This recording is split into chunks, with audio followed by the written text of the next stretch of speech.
చివర్లో చెప్తా. పాతకాలంలో ఆ దేశంలో ఒక చిత్రమైన పద్ధతి ఉండేదట. వయసైపోయి ఏ పనులు చెయ్యలేని పరిస్థితిలో ఉన్న తల్లిదండ్రులను తీసుకుని వెళ్లి ఎత్తైన కొండ ప్రాంతాలలో వదిలేసి వచ్చేవారట. అయితే తమ పని కూడా చేసుకోలేని ఆ ముసలివారు ఆకలితో అలమటించి క్షీణించి చనిపోయేవారట.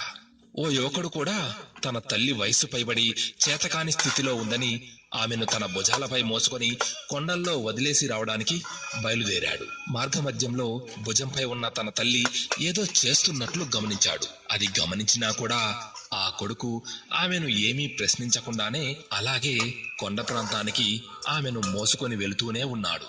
ఇక ఆ కొండ ప్రాంతానికి చేరుకున్నాక తల్లిని కిందికి దింపి వెనుతిరిగి వెళుతూ, అమ్మా, నిన్ను నా భుజంపై మోస్తున్నప్పుడు ఆ చెట్లు కొమ్మలను తుంచి ఎందుకు కింద పడేస్తూ వచ్చావు?